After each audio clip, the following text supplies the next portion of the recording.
आज ହେଇଲା ଆମ ଗାଁରେ ଯାତ୍ରା ଆସିଲା।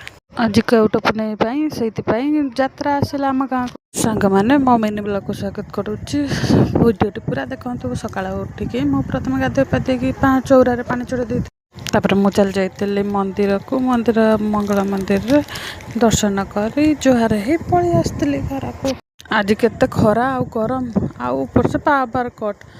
ଭଗବାନ କାହିଁ ଏମିତି ଖେଳ। ଏତେ ଦିନରୁ ତ ଏତେ ଗରମ କଲାଣି, ପରେ କ'ଣ ହେବ। ତାପରେ ଭାତ ରାନ୍ଧି ଦେଇଥିଲି, ତାପରେ ଜହ୍ନିର ଗୋଟେ ଭଜା ବନେଇ ଦେଇଥିଲି, ଶାଗ ଖରଡ଼ି ଦେଇଥିଲି, ଏମିତି ଆଳୁ ଝୋଳ ବି ବନେଇ। ତାପରେ ମୁଁ ଚାଲି ଯାଇଥିଲି ପଖାଳ ବାଢ଼ି ଆଣି ମୋ ନାକ କାନ୍ଦୁରି ଝିଅ ଆଉ ମୁଁ ବସିଥିଲେ ଶାଗ ପଖାଳ ଖାଇବା ପାଇଁ।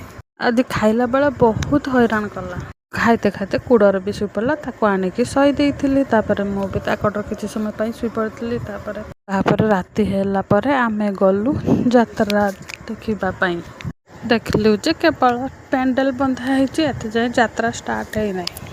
ଆମେ ଯାଇ ଦେଖିଲୁ ଯେ ପ୍ୟାଣ୍ଡେଲ ବନ୍ଧା ହେଇସାରିଛି। ତାପରେ ଯାତ୍ରା ଷ୍ଟାର୍ଟ ହେବା ପାଇଁ ଟାଇମ୍ ଅଛି। ସେଥିପାଇଁ ପିଲାମାନଙ୍କ ହାତରେ ସପ ବିଛେଇବା ପାଇଁ ବି ପଠାଇ ଦେଇଥିଲି। ସେଥିପାଇଁ ସପ ବି ବିଛେଇ ଦେଇ ଆସିଥିଲି, ନହେଲେ ଜାଗା ମିଳିବନି।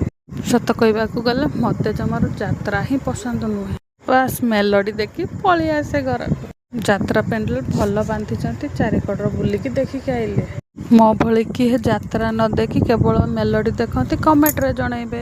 ମୋତେ ତ ରାତିସାରା ଦେଖିବା ପାଇଁ ପସନ୍ଦ ନୁହେଁ। କାହାକୁ ରାତିସାରା ପସନ୍ଦ ଜଣାଇବେ। ମୋ ଭିଡ଼ିଓରେ like, share, follow and subscribe କରିବା ପାଇଁ ଭୁଲିବେନି ଜମାରୁ। ଦେଖା ହେବା ନେକ୍ସଟ ଭିଡ଼ିଓରେ।